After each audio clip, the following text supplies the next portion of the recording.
Assalamualaikum warahmatullahi wabarakatuh. Saya Elsa Dianti, program studi pendidikan bahasa Melayu. Di sini saya akan analisis data menggunakan program SPSS dengan judul proposal pengaruh pembelajaran PBL terhadap keterampilan berpikir kritis siswa pada materi globalisasi. Ada pula rumusan masalah ini dua. Apakah pembelajaran PBL berpengaruh signifikan terhadap peningkatan keterampilan berpikir kritis siswa pada materi globalisasi? Seberapa besar peningkatan keterampilan berpikir kritis siswa setelah diterapkan pembelajaran PBL pada materi globalisasi? Nah, sebelahnya saya sudah ada data-data, yaitu pretest, post-testnya dari kelas eksperimen dan kelas kontrol. Untuk mempersingkat durasi video, kita langsung mencari analisis deskriptif melalui program SPS. Yang pertama, kita buka program SPS-nya, kita buka variabel view, di name kita bikin pre-x, kita beli label pretest eksperimen.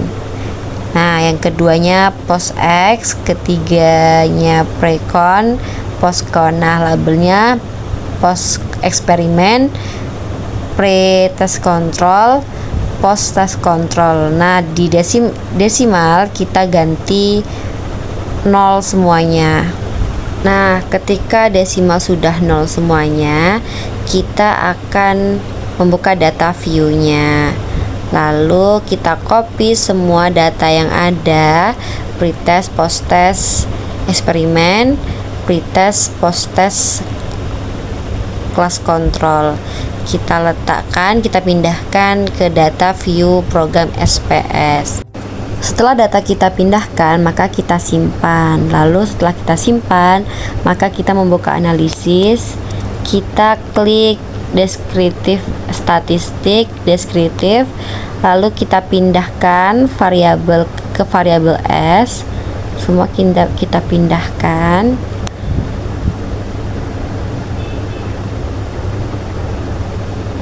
Setelah kita pindahkan, maka kita akan klik OK. Nah, analisis deskriptif telah kita dapatkan. Setelah kita mendapatkan analisis deskriptif, maka kita akan simpan.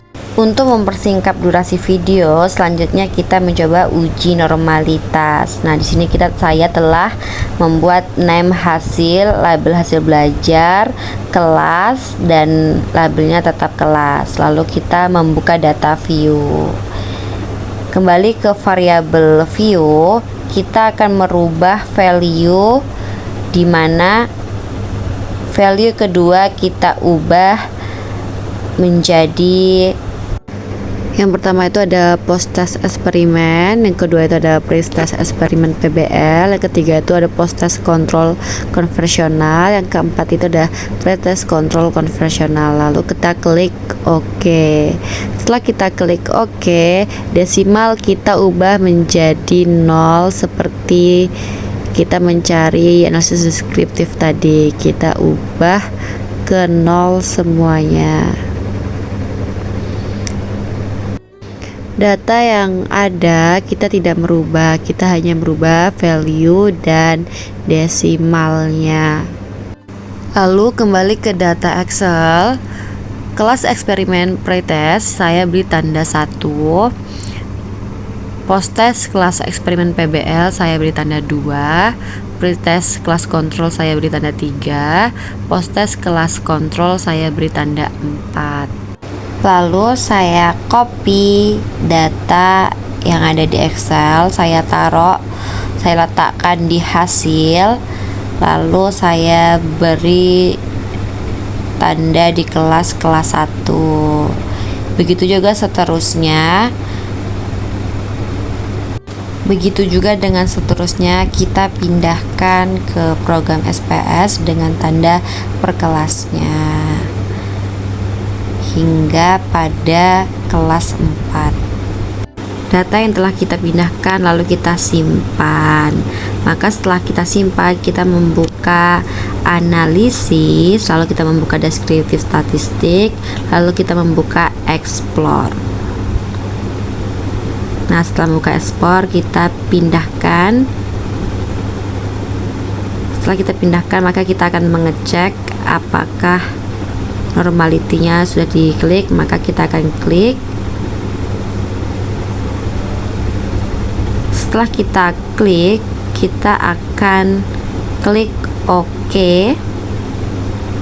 Maka muncullah data uji normalitasnya. Data yang telah kita dapatkan, maka kita kembali simpan lagi.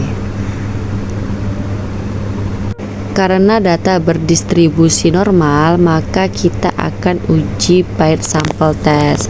Yang pertama, kita buka data deskriptif, kita membuka conformance, lalu kita membuka paired sample test. Nah, seperti biasanya kita pindahkan pretest ke variabel 1, post test eksperimen ke variabel 2. Begitu juga selanjutnya. Kita klik option, maka tampilannya akan seperti ini. Kita cek apakah apakah tetap 95%. Kita klik lagi. Setelah itu kita OK kan. Nah, telah dapat paired sample test, maka kita akan mengambil data yang ketiga. Begitu teman-teman cara mencari paired sample testnya. Jadi ini data hasil menggunakan SPSS.